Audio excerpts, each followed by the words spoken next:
Hello and welcome to the JCN Clinic podcast show. I'm Jessica. I'm Carissa. And today we are joined once again by the lovely Jel from This Is Your Body. Hi, Jel. Hi, thank you so much for having me back.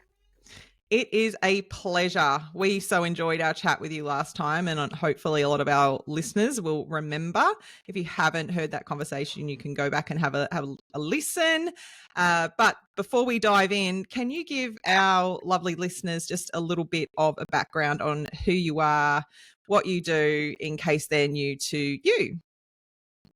Yeah, so I'm a clinical nutritionist as well, and I work more within the education space. So I go to schools across Australia and I talk about nutrition, mental health, and body image with teenagers. And I've also just launched into primary schools doing the 5s and 6s as well, which has been a real joy, getting to teach them from a younger age to appreciate their bodies, but also introduce them to their gut bugs and how the insides of their bodies work as well and how food impacts those things. So that is what I'm really passionate about doing.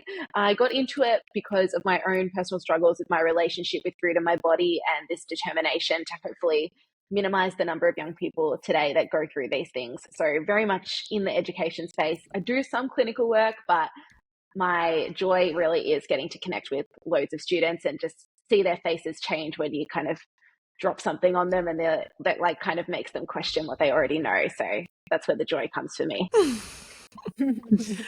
That must be so special seeing their little faces. Like, I know with adults it's a joy just to see those light bulb moments, but I imagine with kids it must be just those wide eyes and like, really, wow. Yeah, literally. And you kind of feel like, oh yes, that's another person that's going to think a little bit differently about this, or even just like challenge the messages that they might have received, which is so rewarding. I bet. I was going to ask you too, as far as like the last 12 months, what's been going on as far as anything particularly different, but you did also mention that you've expanded into doing grade 5 and 6. So that sounds like it's new. Is that right? Is that correct?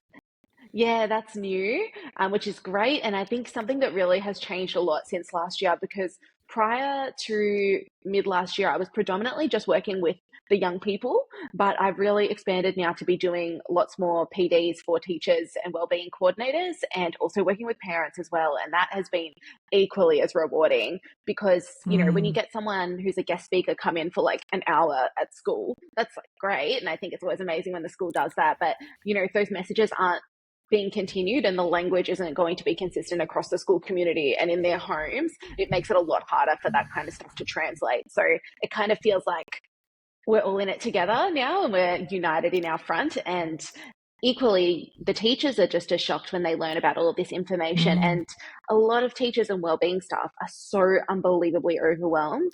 And I've actually seen it more and more. The business is 4 now, so it's actually see more and more on their plates and how much content they have to cover and how much, how many different topics they need to be across. And I can't imagine having to have that kind of extra additional work on top of everything that they already do on top of their workload. So it's nice to be able to deliver a PD in an hour for them, just to give them some really practical tools that they can use as well. Yeah. And are you just like delivering just like language around body image, like just different ways for them to frame and talk? Because obviously I know teaching, like I've got so many clients that are teachers, and I agree they are one of the most overwhelmed professions, I think. Like they just have so much on their plate. So do you kind of just give them some education around like what's going on in the teens' lives in the world of body image and food and all of that, and then just some practical tools, what to talk to them, or just some language changes in terms of things that they may be using, phrasing, and then how to just do that differently moving forward? Like what does that little hour presentation involve? Yeah, so that one, you're right. It's definitely a lot about language. It's kind of giving them education about the body image and nutrition landscape as well, and kind of getting them to understand how we got to the position that we're in where so many young people struggle with their body image and relationship with food. So it kind of sets the landscape up for them a little bit. Then we talk about kind of tools and strategies they can use in terms of language, but also in terms of nutrition and how they can talk about food and not demonize their choices, but rather kind of reframe it into something a little bit more helpful. So getting quite curious with their young people. So a lot of them a lot of teachers are reporting, and I definitely see it in my session, they're tired. Like, they are exhausted when they get to school. And something really that is really prominent in schools, and you see it all the time when you're walking down the hallways, like the energy drinks, and they're, you know, walking down the hallways with the energy drinks first thing in the morning. And then you also see, you know, they have it throughout the course of the day. A number of students have told me they have like 3 or 4 a day. So obviously we're not demonizing the choice, because we don't want to do that, but it's just kind of being a little bit suggestive. So for example, you might say like, hey, I noticed you said you haven't been sleeping the best and you've been using energy drinks to study at nighttime. Do we think those two things are related? And kind of just putting it on them to have that kind of reframe for themselves, and then inviting them to think about other ways that they can get energy. And I think something that really has come up this year particularly is how many of them don't drink water. I was saying this to Carissa the other day, and they are just mind blown. And when you teach them that like water is not only just for hydration, water is for our energy levels as well, absorption of nutrients, all of these things, they're like, because like so many of them have the trendy drink bottle. Of course they do. Like it is so hard to like go to a presentation. You see like you see the Frank Greens, you see the Stanley Cups, you see, yeah, you've got your Frank Greens, you see the Awala. The Awala is a new one, and apparently it's called that, from what I've heard. Is like, because when you drink from it and you like lift the bottle, you look like a koala when you drink from it. Oh, wow. Yeah, it's funny. But yeah, they've all got the trendy drink bottles. And I was at a all-girls school at the end of last term. It was hilarious because I was just talking about water in the same way I always talk about water. And I just said, yeah, and I make sure I have a couple of my Frank Green water bottles a day to make sure I'm hydrated. They're like, a couple? I'm lucky if I have 3 sips of my bottle for the whole day. I was like, 3 sips of water for the whole day? And and it just, they have no idea. And like so many of them bring the bottle, so they've got the habit, they just don't drink it. So I think giving them that education, you know, that's a penny drop moment right there. I love the water bottles are an accessory but not actually functional. So true. And they're massive, But like they're huge. But we're halfway there, right? If they're cool, we just got to get them to utilize them. So this is great. We're halfway there. But glass is always half full. Pun not literally intended. You have to look at it half full. Oh man, that's interesting. Dear, so funny. I'm really keen today just to, like, obviously we'll dive into these themes that you're seeing, because this is just always fascinating, but just to unpick and talk about some of these practical applications for listeners who do have children, tweens, and that space that you work in. Because as often when we talk about any theme on the podcast, it's great to give that information, but like people are just hopefully sponges like those same little kids that are just absolutely shocked when you tell them the importance of water. So hopefully we get some listeners being like, oh, wow, I didn't think about that. Like, yeah, I'm going to start doing that. But are there any other, I guess, common, I know there must be so many. You just talked about water. What are some other sort of common themes or common areas that you see with respect to poor energy and patterns with children? As far as I know, that's a big one because it relates to lots of different areas, but I guess with respect to, of course, nutrition. Yeah, of course. I think one of the key things that I'm seeing, there's a couple of things, actually, it's 2-pronged. It's one, getting a lot of health misinformation online. I think that is a massive point. And then the other thing in terms of their energy levels, a lot of them aren't really eating that much. So typically, I think I spoke about this last year as well, typically they're not eating breakfast. I would say the majority aren't eating breakfast. And not to say, you know, breakfast is the most important meal of the day or anything like that, but if they're not eating something in the morning, even if it's at recess, which is usually about 10:30, you really are setting them up to not have as much energy as their body needs throughout the course of the day.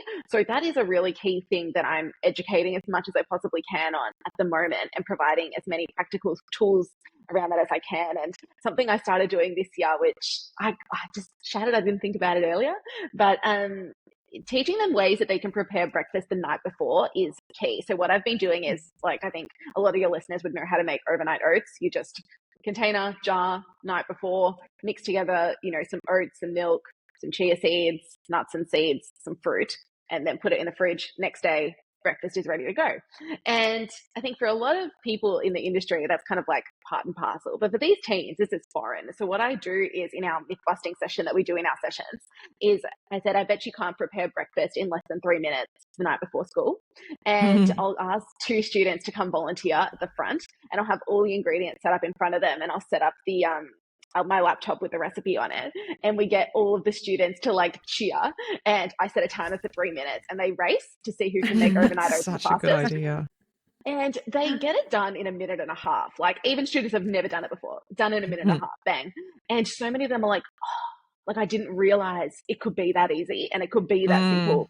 And when I get my feedback after the sessions, after I send out my surveys, one of the top things at the end of all of them, like when they say, like, what's something you learned, is like, I learned I could make breakfast the night before and it doesn't have to be complicated. Yeah, awesome. And for me, I'm like, oh, I've just planted a seed for that young person to just see that there is another way to do it. And it doesn't have to be this really complicated thing. I think health really, which I'm sure you both have seen as the industry has kind of progressed, I've seen it over the last 10 years myself, is like health really does have a particular look online, and it's not a look that is necessarily accessible to every person. And I think for a long time it was like, well, if it doesn't look aesthetic, like what's the point? Like mine's never going to look like that, so why bother?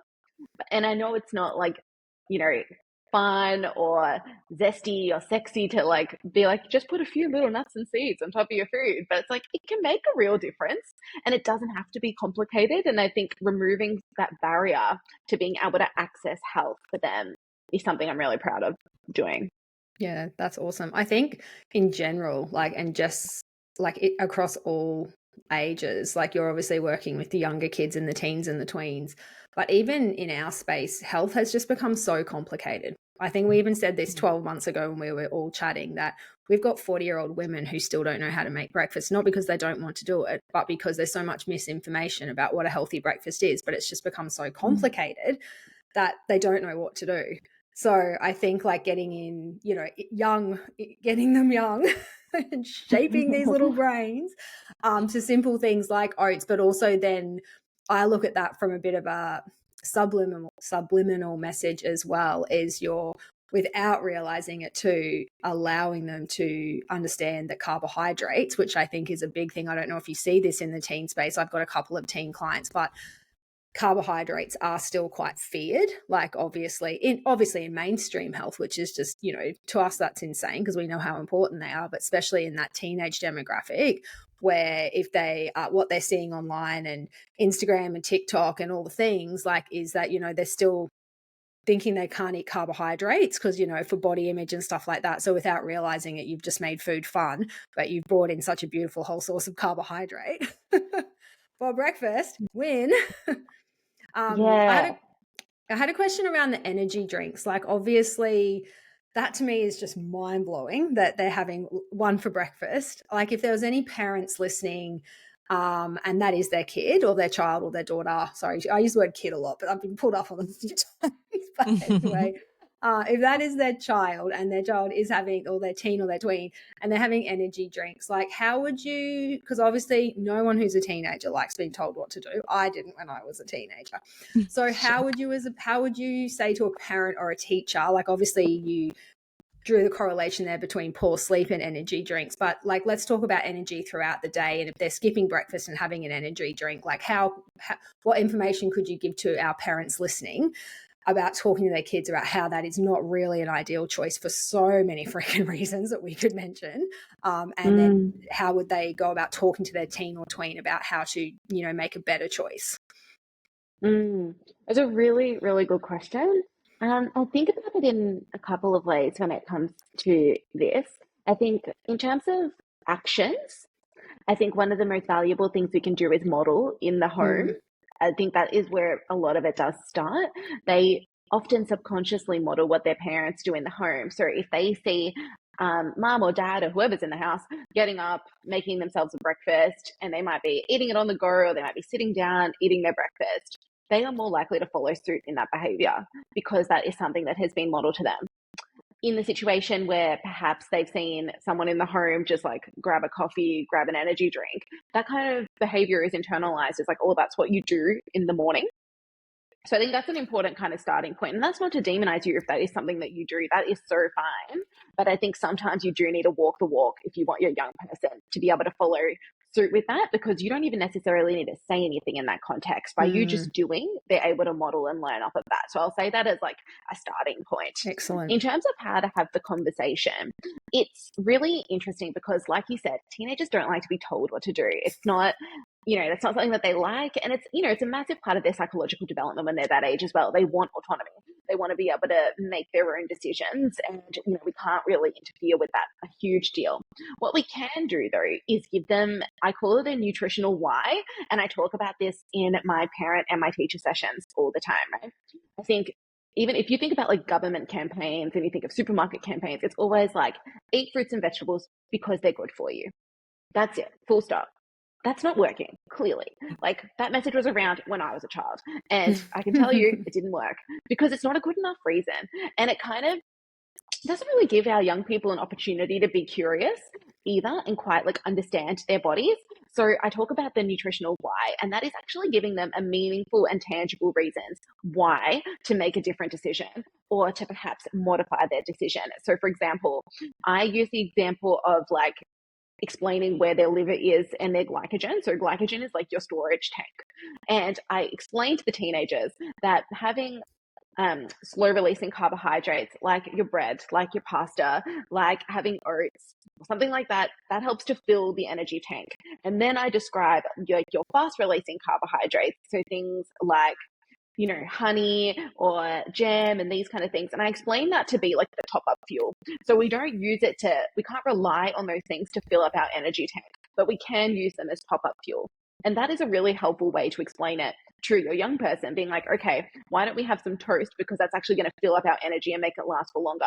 And if you feel like you need a bit of extra energy, then perhaps you might have a couple of sips of your energy drink because that's going to be the top up fuel. So I think that's a really kind of way that you can break it down for them. The other one that I see that really resonates with teenagers is their mental health. So many of them are concerned about their mental health and want support with their mental health. And they are so much more open about talking about it, which I think is such an incredible thing. And many of them don't actually see or understand or know the link that exists between their mental health and nutrition, which obviously we know. But it's not common knowledge, or if it is common knowledge, they don't actually understand how it works. They've actually introduced in Victoria, I don't know if they've done it across Australia, but they've actually introduced in the Year 12 BCE curriculum for psychology, gut-brain axis and learning about the vagus nerve. And I think that is incredible starting point. But what I was going to say was educating your young person as a why is to be like, when we eat as much color and diverse fruits as we possibly can, so lots of fruits, vegetables, nuts, seeds, whole grains, legumes, we actually get to feed all of our gut bugs, which support our immune system. They help to support our mental health. They support our digestive function. Like, can you see how that's a more valuable why and a more valuable reason rather than like, it's good for you? Like, there's actually a link there, and it gives them autonomy to be like, oh, I can actually make a proactive choice for myself that is going to have a positive impact on my health rather than just being like good for me. And whilst like I understand the sentiment of that, they're smarter than that, right? And they deserve to get a little bit of extra information as well. Yeah, and fundamentally kids don't care as much about, of course, like, it's good for me. Like, when you're young, you feel invincible, you feel amazing, like you're not noticing. Like, of course, you see them from outside, you can see the difference in their nutritional choices. And I'm sure, like, we think, of course, like energy drinks and the reliance on those. But I do think they have so much more resilience than us as adults. Like, it is a lot harder to like pin everything on like, oh yeah, it's just good for you. Because you just, when you're a kid, again, like, you're not worried about like the cardiovascular thought of health. being an adult and like the thought of, not to be morbid, but your own mortality, like, you're not thinking of those things when you're a kid, but when you're an adult, like the concept, oh, it's good for you, it's going to like give me more longevity and it's good for my health overall, like they just start to become more logical choices. But I totally respect, like, as a kid or as a teenager, like those are just not things that you're thinking about because your world just isn't revolving in that space yet.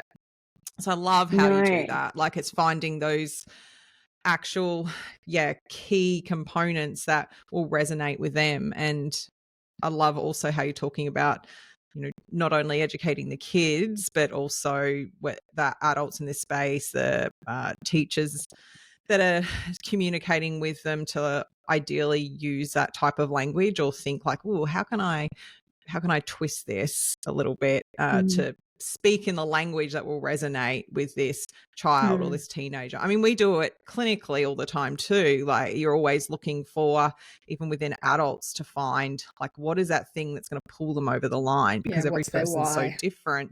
Yeah, like trying to drill into their why. I can even think of again, without going too much of a tangent, but of a client where they've wanting to work on their body composition and have wanted to do it for years and years and years, but they just can't seem to pull themselves over the line as far as making the commitments to what they need to do. But to be able to drill into that and find their why from a health point of view, with respect to cholesterol levels and looking at where that might land them as far as being on medication in sort of 4 or 5 years from now, like, has been the final, like, okay, this is my why. So it's an adult example, but it's just so critical to find that. Otherwise people are just like, oh, why am I doing this? Like, yeah, it's just like, why? It's extra work. Like, why would I do this if there's nothing what's else the benefits? Yeah, that's it. Yeah, so it's fascinating. So fascinating. Do you think, I know we need to move on a little bit further, but like with the energy drinks, do you think that they're drinking them because they want the energy or because it's cool? Because I do wonder about kids with energy drinks, like how many of them are actually cracking those cans for the hit of energy, or maybe do they love the hit? They're just like, oh, that feels cool. Sugar and caffeine. Like, how many of them are using it the way an adult would, just like, I can't get going without my coffee, or I need another coffee in the afternoon? Do you think they're actually doing that, or is it just cool, or they like the buzz? I think it's bit column A, bit of column B, but I have had a lot of students tell me that it's like, they describe the symptoms when they don't have it. It's like me when I haven't had a coffee in the morning. Okay. So yeah, we've got little addicts. Is that element of it as well? It's the caffeine. Wow. And it makes sense. Like, I think we spoke about it probably a little bit last time, but if we think about what we're getting them to do when they go to school, so many of them, like, their natural circadian rhythm wouldn't be waking up at 6 o'clock or 7 o'clock in the morning to go to school. They would actually want to sleep in for a little bit longer than that, but they actually need to be on and thinking by 8:30. So, and a lot of them don't have an appetite at that point in time, and they need the hit of energy in the morning, and that's why they do that. So it kind of like, it makes a lot of sense, I think, but yeah, it doesn't mean that it's probably the best choice for them. But I think one of the things that we can encourage them to do is focus on that ag mentality. So it's like, okay, if you're going to take an energy drink to school, can you also bring a banana? Or can you also bring a muesli bar? Can you also bring some, have a handful of nuts before you leave the house, whatever the case might be? That can be a really helpful component of that as well. Okay. Yeah, interesting. So let's talk food a little bit more. Let's drill down into this, and Carissa and I might have a little bit that we can add here and there too. But for those listeners, like, what should it, or not should, let's reframe that. What's maybe a good way to approach nourishing these teens and tweens and children as far as breakfast, lunch, dinner, snacks? What's some examples that we could think about that would be practical and provide just the base nutrition without it being too fancy, too complicated, trying to look picture perfect like we mentioned on social media? Let's start talking some ideas. So yeah, I'd love to hear some thoughts. I'm sure you're constantly talking to them about this. So hit us, Jel. I think one of the things that, again, a mind-blowing fact for them is that their energy requirements jump 20% from the time that they're a child to the time that they're an adolescent. And I think for them, that kind of solidifies like, well, this is why I'm always hungry, because their bodies are actually sending them a lot more cues to eat during this period of time, because not only do they need the energy to play and learn in the same way they did as a child, their body is going through a massive stage of development, not only physically, but also psychologically as well. And their body needs energy to be able to facilitate those things. So even just kind of starting that when you have that conversation with them is really, really valuable, because a lot of them, it's hard because you've got to balance it with, there is the pressure to exist in a certain body. We've got this idealistic view of beauty, which what I'm about to say is very heteronormative, but it is small, petite for women, and it is buff and muscular for those that identify as male, with really, really hungry. And sometimes those things aren't conducive with one another, particularly when we're talking about our young girls. So it's educating them that their energy requirements have actually gone up, and the value and importance of them honoring their hunger when they get that cue. I think it would be remiss of me not to mention that first. A lot of young people don't recognize their hunger cues, and I think that part of the education needs to be in the conversation too, because I think stereotypically we think about hunger and we think about, you know, like a grumbling grumbling tummy, but for a lot of young people, that's not the symptom from their body that they're hungry. They might be lightheaded, not able to concentrate. They might get a headache. And teaching them that these are also signs of hunger is really, really important, because it invites them to honor that cue when they get it. So I think as a starting off point, that's where the education needs to begin, even before we get to the food. Because if they're not eating enough, that is going to ultimately be more problematic than them eating like the quote unquote, like not right foods, right? Which I don't believe is the correct thing to say. I think the focus should always be on them eating enough food rather than eating the right food, right? So that's foundational. And then in terms of choices that they can make, there's a few things that the teenagers find to be particularly helpful, and that is giving them some autonomy in the conversation is the starting point, right? A lot of them have their lunchboxes packed by their parents, which I think is delightful, wonderful, incredibly kind, but involving them in that conversation is really, really valuable. So if you do the shopping on like a Saturday or Sunday on the weekend, inviting your teenager to go along with you can be really helpful to see what food preferences they have, because that means that they're also more likely to eat the food in their lunchbox. It could also be helpful to look up recipes together, make it a communal experience of things that you can do. So many of them get excited when they see like pasta recipes, sausage rolls, pasties, when they see little burgers that they can make, little zucchini slices they can make, muffins they can make, really simple things that they can prepare on the weekends that are actually going to hold them through for the rest of the week. Because let's be honest, during the week, it is really, really busy, particularly if you're a parent that has multiple children and you've got school sports, you've got dance, you've got music, you've got loads of other commitments going on. So thinking about on the weekend, what is something I can actually prepare that's going to make life easy during the week can be a really helpful starting point. So that's when you can get your teen involved, get them in the kitchen. Teenagers are also far more inclined to try new foods, add new foods to their diet if they've been part of the preparation process. They understand what's in it. They understand why we want to include these foods. So again, comes back to that nutritional why. And keeping the food familiar, but focusing on what they can add to it. So for example, putting, like if there's someone that has like maybe some yogurt for breakfast with some berries, just encourage them to like, hey, do you want to add some seeds on top? Do you want to add some peanut butter on top? If they are someone that doesn't usually eat breakfast, can you encourage them to have a packet of muesli bars in their locker that they can eat when they get to school on those mornings when they were in a rush, so that they can still nourish themselves before they go to school? Can you add in a different colored vegetable? So something like if you're having chicken fajitas and you're doing it as like a one pan situation and you always use red capsicums, can you mix it up and get the pack that looks like traffic lights that has the green and the yellow in there, and get them to try a few different ones?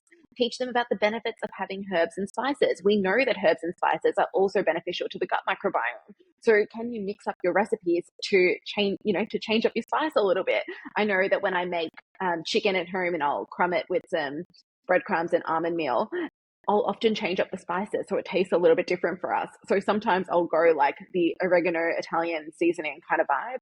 Other times I'll go the paprika, cumin, coriander seeds kind of vibe.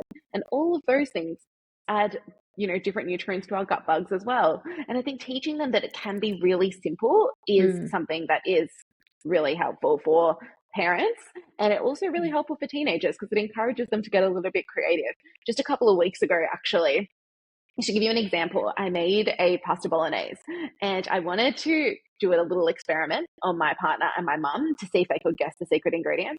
So what I did was I made the sauce and I used less beef mince and to supplement the rest of the beef mince, what I did was I roasted some walnuts and pulsed them in the food processor so that they were the same size as ground beef. And then I mixed them in the sauce with some grated carrot, and I think I put some grated zucchini in there as well.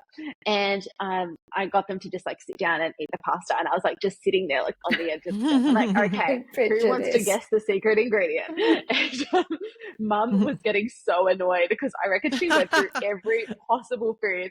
And then she finally got to the nut category. I was like, you're on the right track. I think she guessed every possible obscure nut that you could possibly think of before she got to walnut.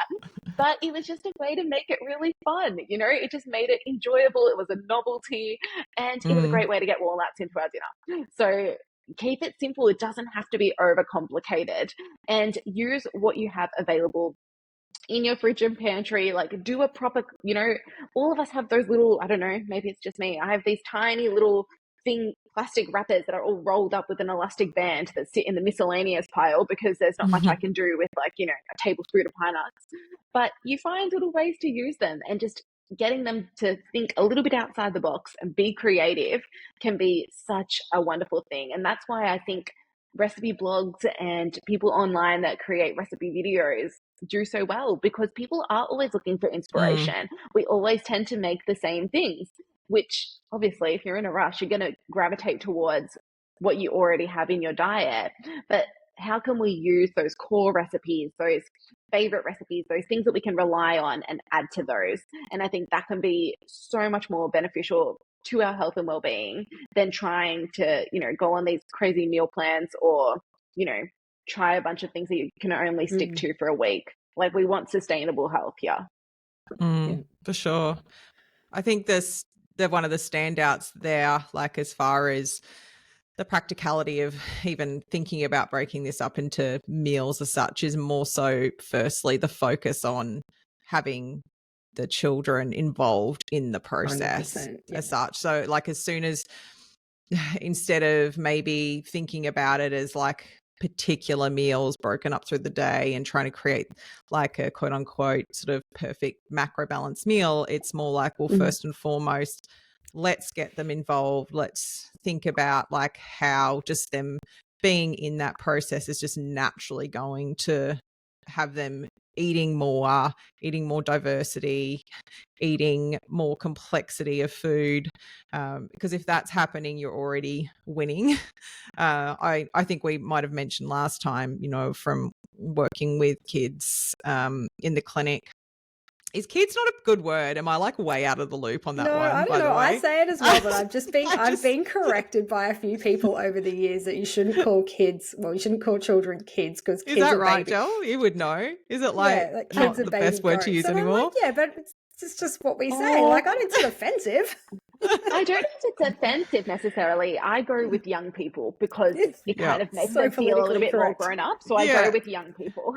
That makes sense. Yeah. Young people, It's like slang for children.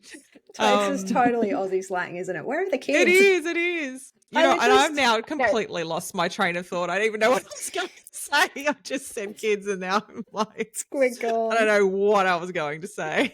What I was going to add was, I think this is where you were going, because you were talking about macro balance in terms of macro balance meals and the importance of getting young people in the kitchen, right?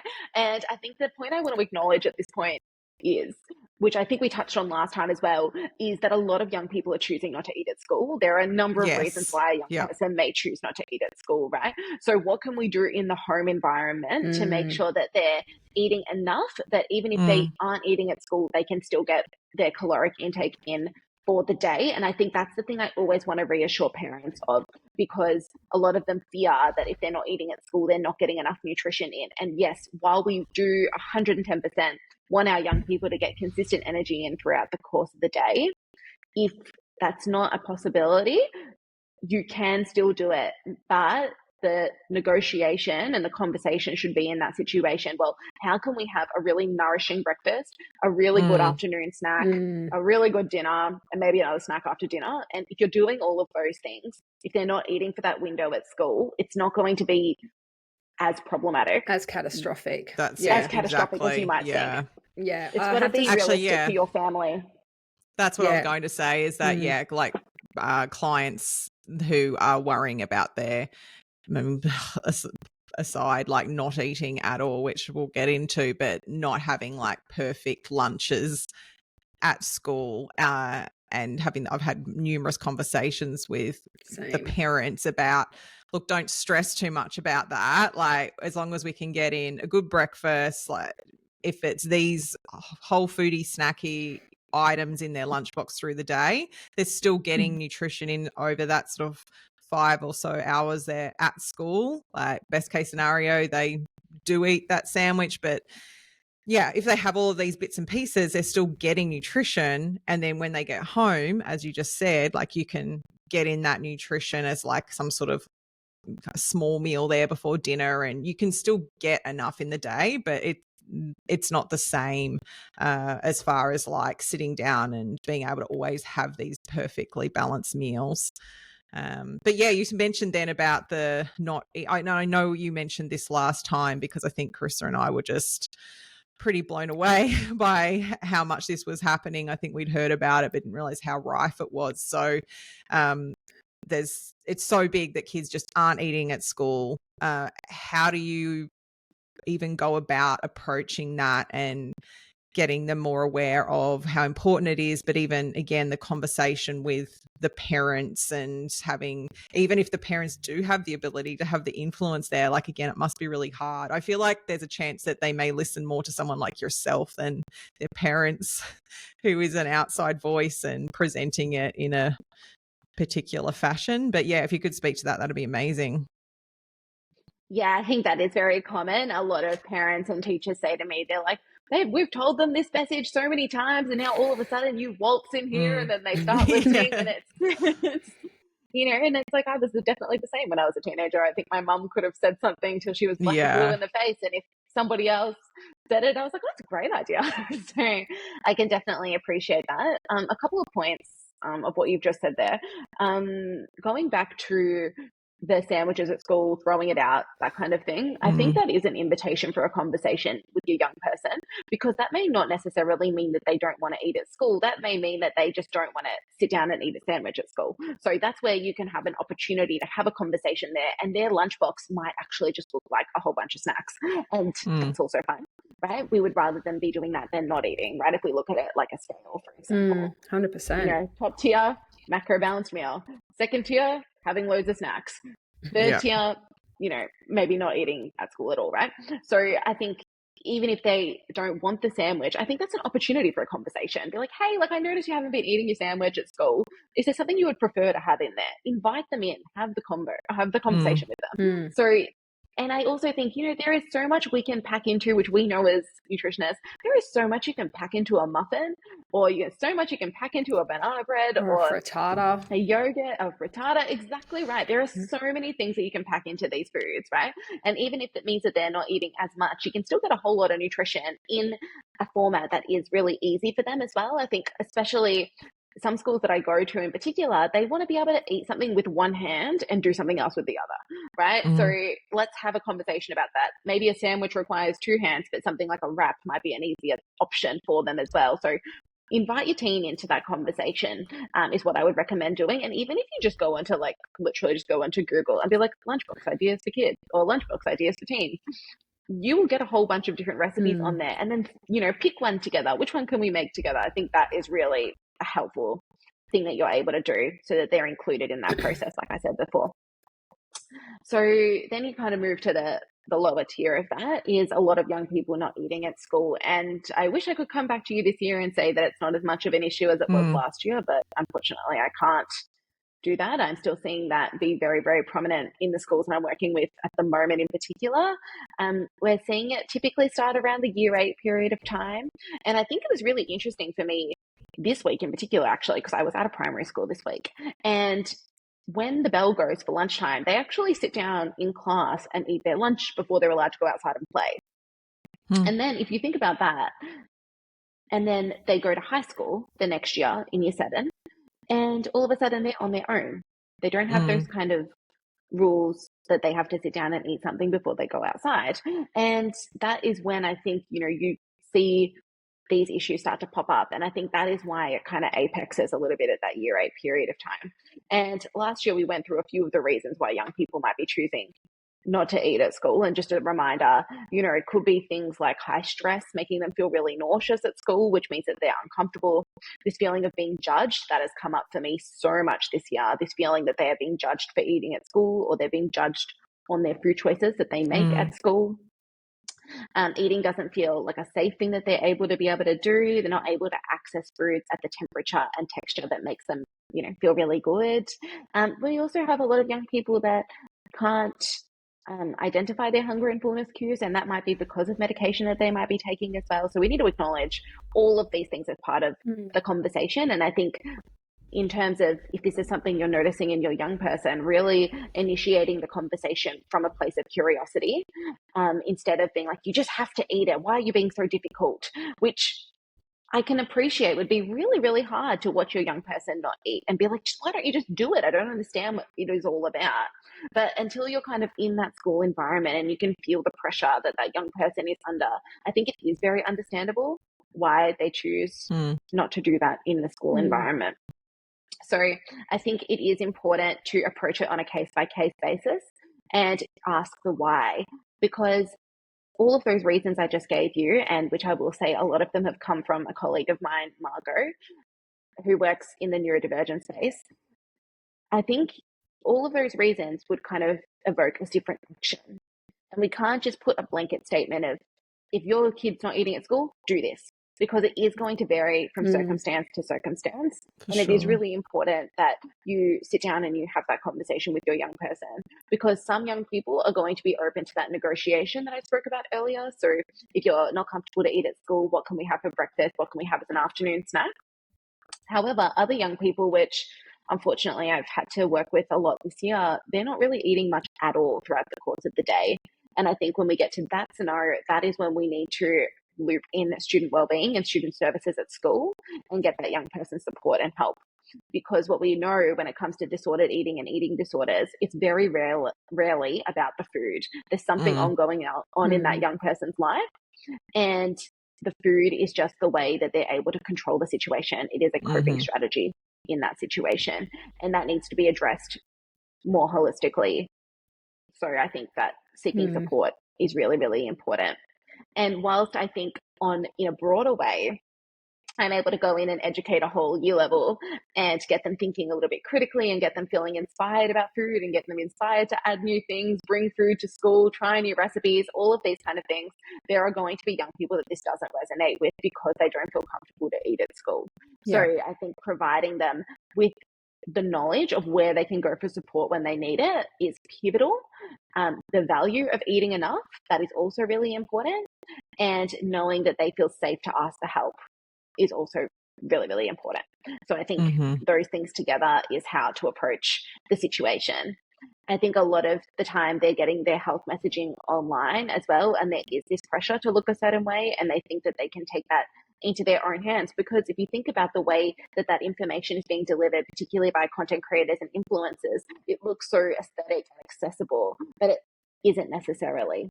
So I think it's really important that we provide our young people with a bit of compassion for what they're going through as well.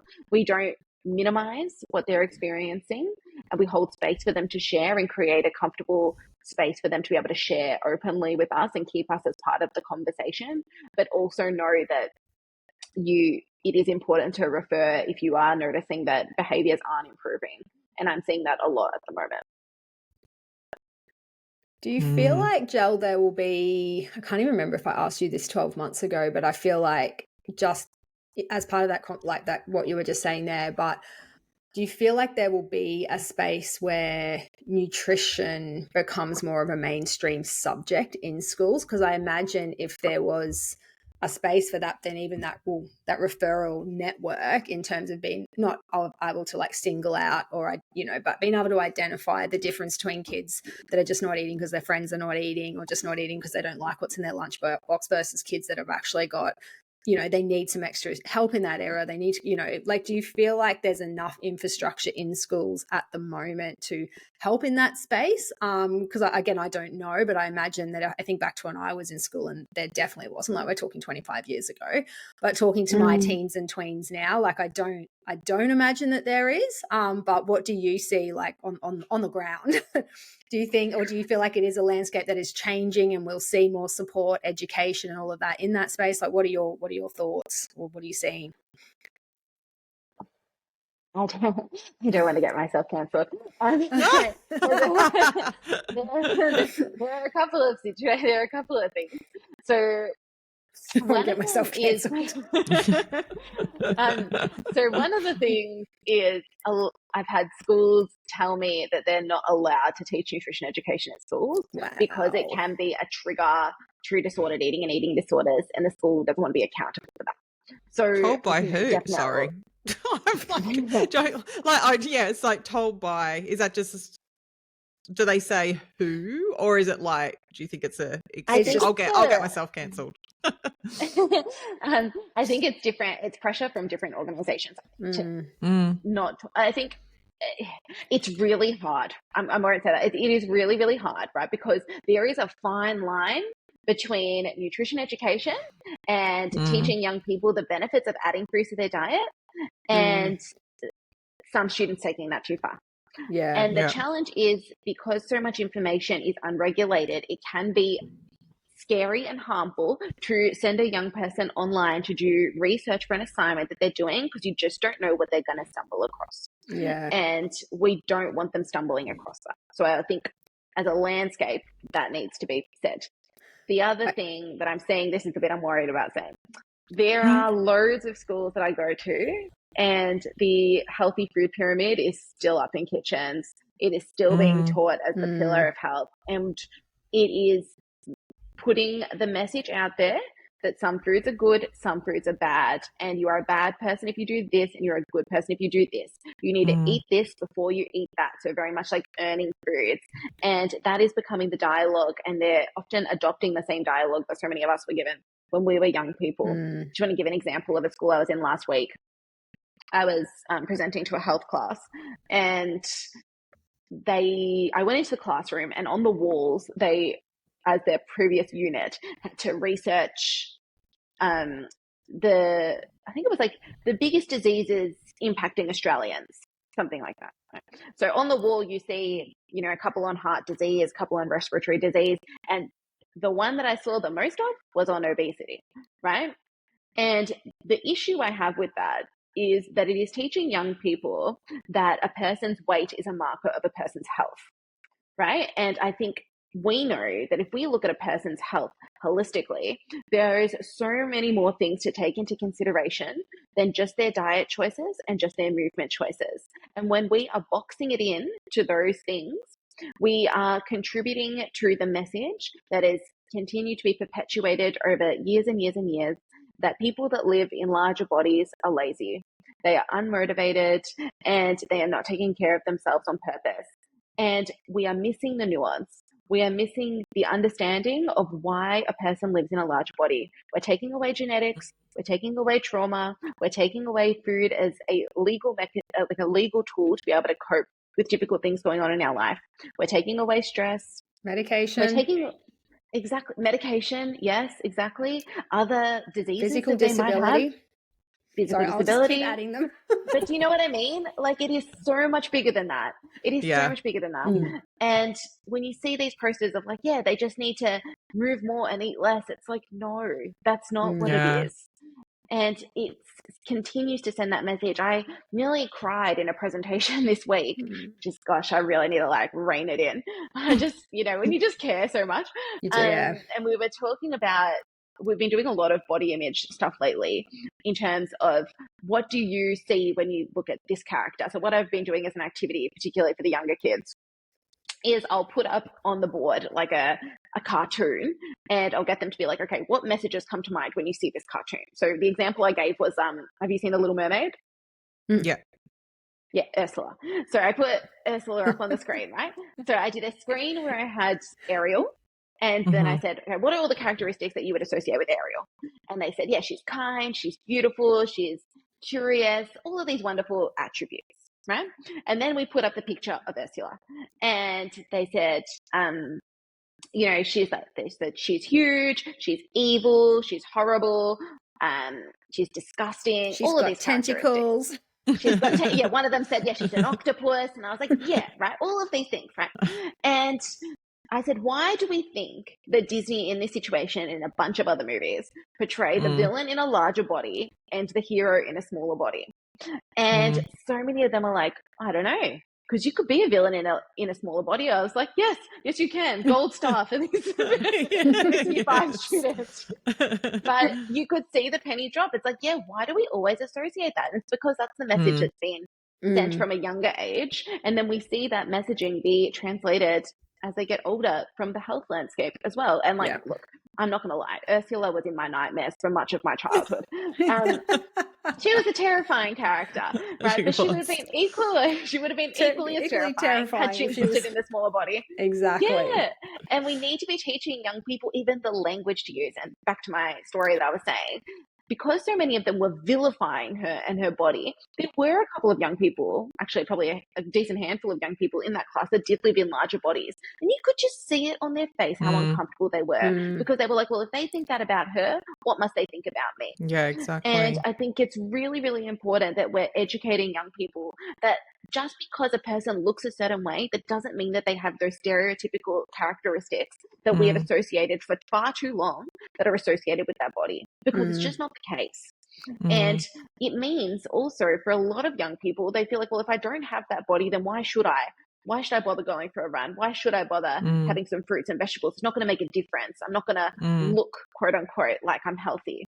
But if we expand the definition of health and we teach our young people that, you know what, health is also being able to sleep through the night, having strong social connections, being able to manage stress and anxiety, the ability to be able to ask for help. All of these things are just as fundamental and need to be included as part of the conversation. And I just don't think that they are part of the conversation at school at the moment.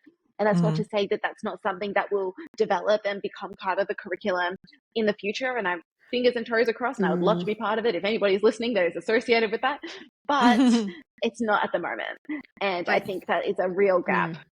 I think, like with everything that you've just said too, if nutrition as a subject or even just an educational part were ever to be introduced into school, like even without them going and doing research and assignments for it, like let's just say it's an educational elective in, you know, the perfect utopian school future, it would have to be so everything you just said. Yeah, and I just agreed. don't think mainstream, unfortunately, when we're thinking about the food pyramid, when we're even just thinking about, again, I don't want to name and shame any, you know, organizations here, but the education system that would probably put it together at the moment would not be the education system we'd want to be instilling into our children. So, you know, if that's, now that I think about it based on everything you've said, it's probably not the right time for nutrition to even be introduced as a subject until people are looking at it with your lens and your landscape, your lens. And, you know,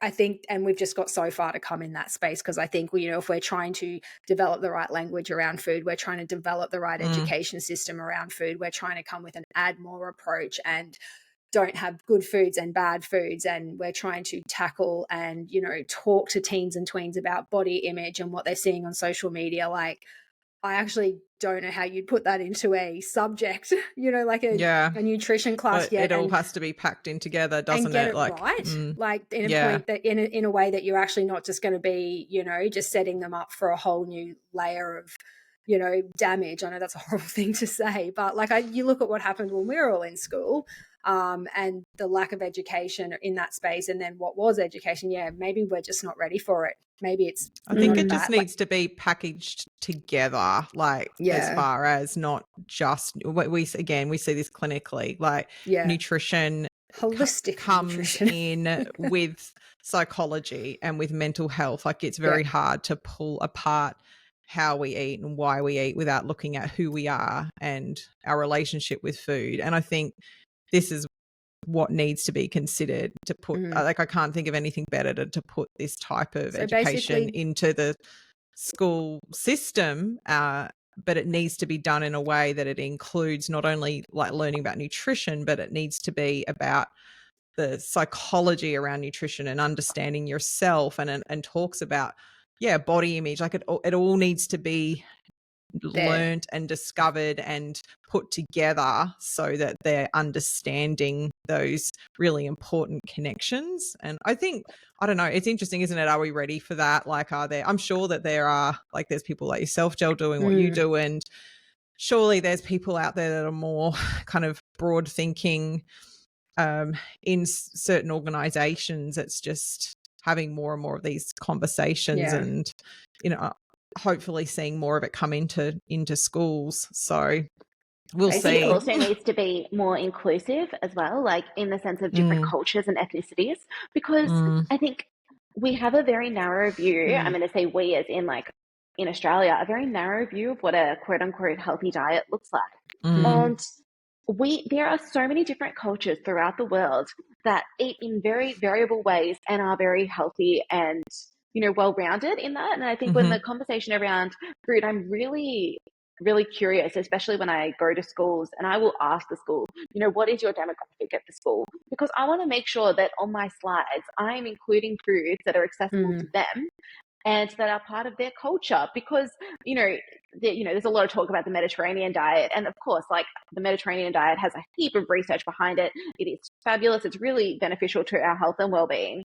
But the foods that are included in the Mediterranean diet are also found in a lot of diets that might appear within the Asian population. But we need to make sure that we broaden the conversation so that we all feel like we have access to it, and that it's not just a niche group of people that get to be healthy, and that it can be wider than that. Yeah, so true. Let's wow, we've already been chatting for a good hour here. Let's maybe move on to sort of talking about and you have mentioned this already, about the body image landscape, social media. We did definitely talk about this last time, but I think what would be nice to hear from you is what you're seeing over the past 12 months as far as any changes, maybe any types of trends that you're seeing, and how social media is influencing what young people are doing as a response to body image. Yeah, really good question. So I think I said it before, in terms of idealistic bodies and what we're seeing at the moment, I think that hasn't necessarily changed. I know I will be the first person to say that bodies are not trends. We should not have a certain type of body that is a trend. Absolutely not the case, but it is the case at the moment, right? And I think we did have a glimmer of hope in like the 2010s, where like people, women particularly, in larger bodies and showing off curves and having a butt, like all of those stuff was being really celebrated, but no longer in that era. We have moved back to the 90s in terms of that. And that has been translated into our fashion as well, which means that low-rise jeans are back, cropped tops are back, and really tight form-fitting clothes are back in for women. And for men, that real muscular gym bro look is so, so prominent, right? And if we think about our teenage boys that are coming from being a child to developing into the body of a man, right? This is not a thing that happens overnight for them, right? It develops over a period of time. But so many of them feel this pressure that they need to be strong and they need to do gym. And like, especially I see it from about year 10 up, that particular message. And the question I always get asked is like, Miss, what can I eat to bulk? And that is still such a prominent question. And actually I had a webinar last night and a parent asked, why is my teenager obsessed with protein? And it is because protein is trending on the algorithm like it's nobody's business. And I'm not going to sit here as a nutritionist and also say that protein is not wildly beneficial for our diet. Of course it is. I understand that. However, I think we're over exaggerating the benefits of protein to an extent.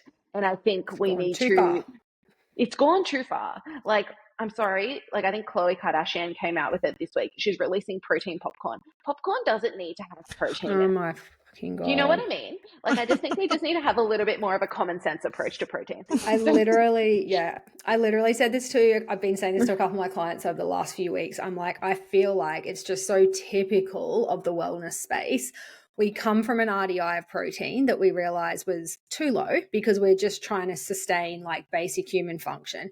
So instead of going, okay, what's an ideal amount of protein and what, where's a good baseline for people to sit? No, let's go the complete opposite end of the spectrum and get everyone to aim for that. And I've had this conversation so many times over the last few weeks. I'm like, it's just nuts. Like, it's just so marketing and so clickbait now, and I'm just anyway, I'm over protein as well, so it's everywhere. And like I think the thing that I've introduced, it's crazy, and the thing I've introduced in my sessions is a myth busting exercise. So basically what we'll do is we'll pop a myth, like a statement up on the board, and then I get them all up out of their seats, which they love because they don't like sitting down for extended periods of time. And I'll put that up and I'll be like, okay, go to this side of the room if you think this, go to this side of the room if you think that, and go in the middle if you don't know or there's nuance. And so many of them are blown away that all of the things that I put up on the board are nuanced. And I'm like, yeah, because health is complicated. What works for one person isn't going to work for everyone. And the fact that blows the young people's mind more than any other fact that I share in my sessions is that only 2.1% of health and nutrition advice on TikTok is accurate. 2.1 that blew my mind. Like I'm not surprised, but the fact that there's actually a statistic for it, when you sent that through, I'm like, what? Yeah, it's there's unbelievable. A lot of shit. There is, and we know that 56% of Gen Z, that is where they get their health information from, and for a third of those, that is the only source of health information that they are getting.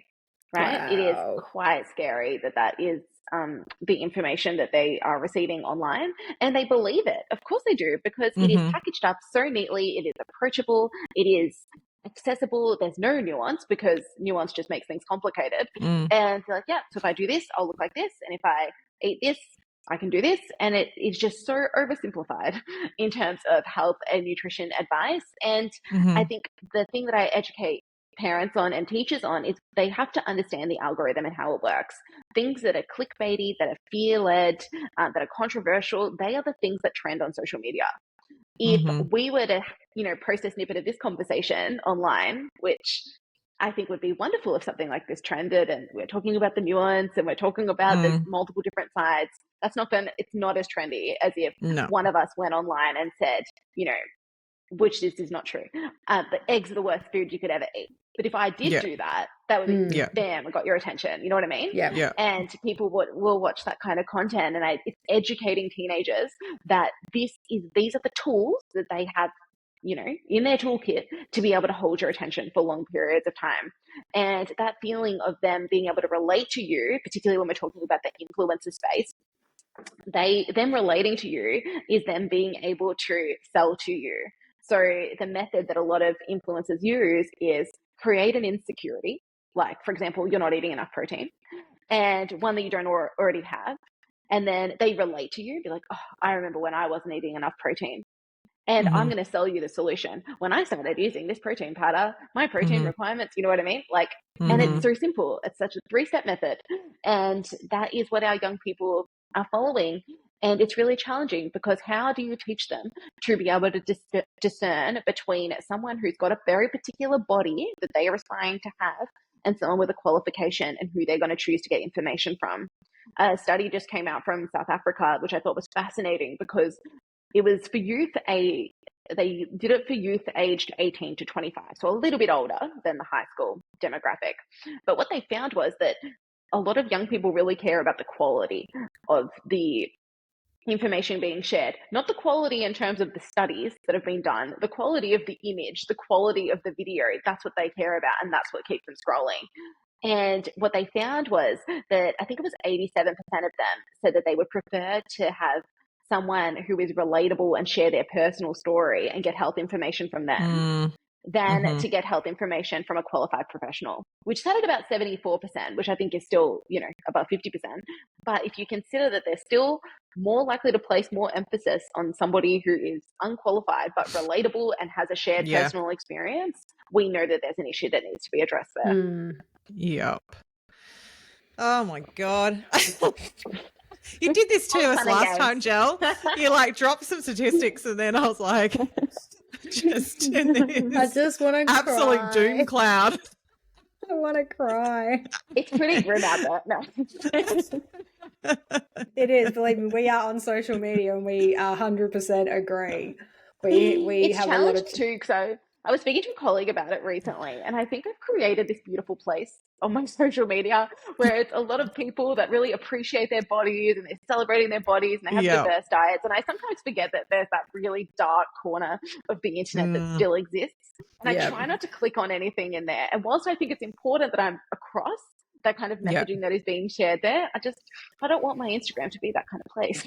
Yeah, can understand. I literally nearly jumped on Instagram the other night and had a rant just about comments that people make that are so uneducated in the health space with, you know, keyboard warriors. And I started to record it and I just had to stop because I'm just like, just don't get involved in this perpetual cycle of fear and arguing. Like, stick to your cause, you know. But I was just so ready to jump on there and just be like, all right, I'm done with social media. Like, these people. Literally, actually, there's a great new podcast that just launched at the start of this year. It's called, which you might have heard of, it's called The Wellness Scoop. And it's hosted by Ella Mills, who is the founder of Deliciously Ella, and Rhiannon Lambert, who's the founder of Rhitrition. She's a clinical nutritionist as well. And part of their segment that they do on the podcast every week is that they go through all the wellness headlines from the week and then get a professional on to debunk them. And it is fascinating because it is some of the same stuff that comes up, you know, that's come up for us in the last 10 years. And it's still that same kind of cycle of those problematic messages just constantly being regurgitated, but to a new audience and being packaged up in ways that are really digestible. I think for us, it was, you know, newspaper articles, long form YouTube videos. The reality is the information now is being packaged up into 30-second clips. And there is no way you can portray nuance in a 30-second clip. Yeah. I think we see it, like, obviously so much. But like, you even just see it, like, you know, I even just think about it when something new comes out on mainstream news, even for parents of, you know, people in the age of like our parents' generation, right? And my parents are educated, smart people. My mum's a nurse, you know, not a nutrition expert, obviously, but they look after themselves. They're aging well and healthy.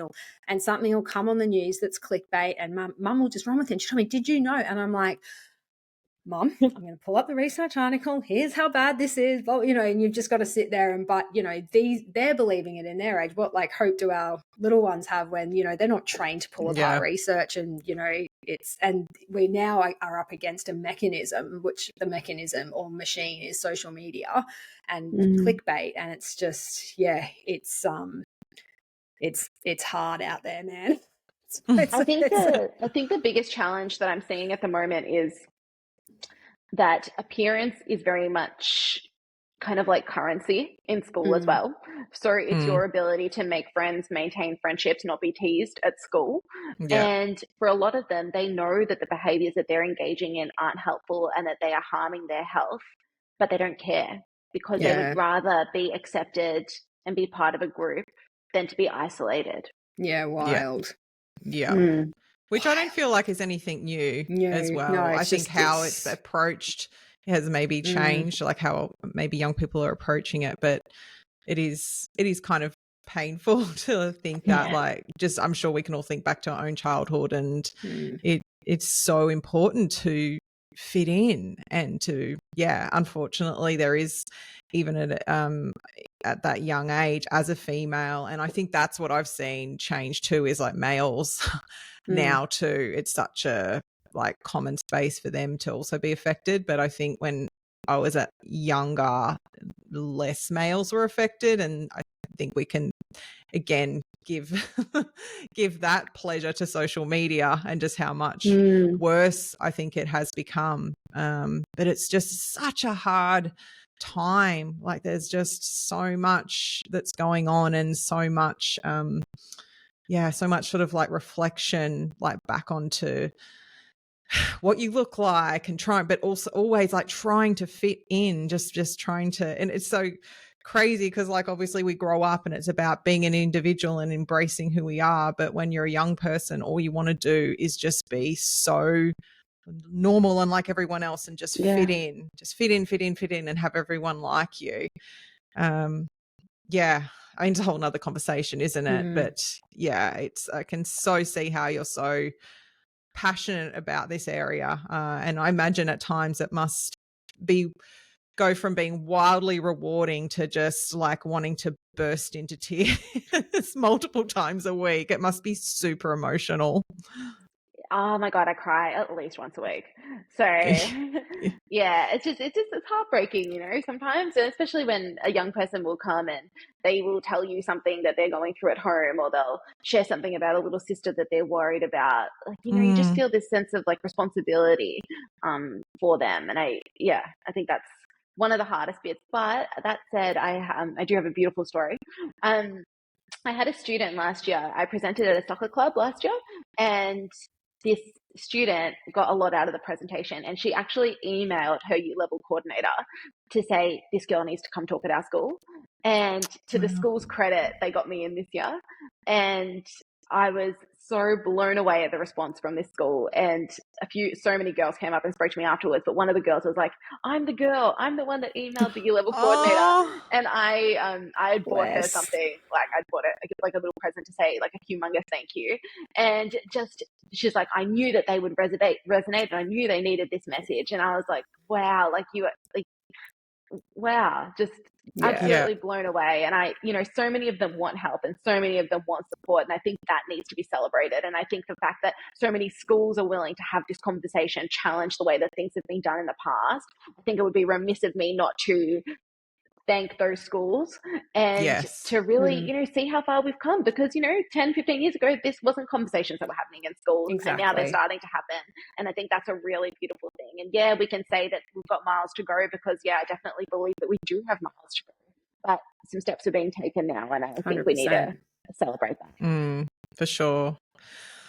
I think we might just end on this last question, and we'll leave our one about other meals, because we're a fair whack of information here already for everyone. But it would be nice just to talk about, with respect to credible information, like we just spoke heavily about social media and how much unfortunately uncredible information is out there, and unfortunately that's the biggest resource that children are using. But for parents in particular, or for those wanting to guide these children to better resources, what are some of those particular areas that you use? I know you've mentioned about certain like recipe, maybe like recipe sites and so forth, but I guess it kind of goes deeper than that, doesn't it? Because it's about education and knowledge for young people too, beyond just like, oh, let's make this because it looks yummy.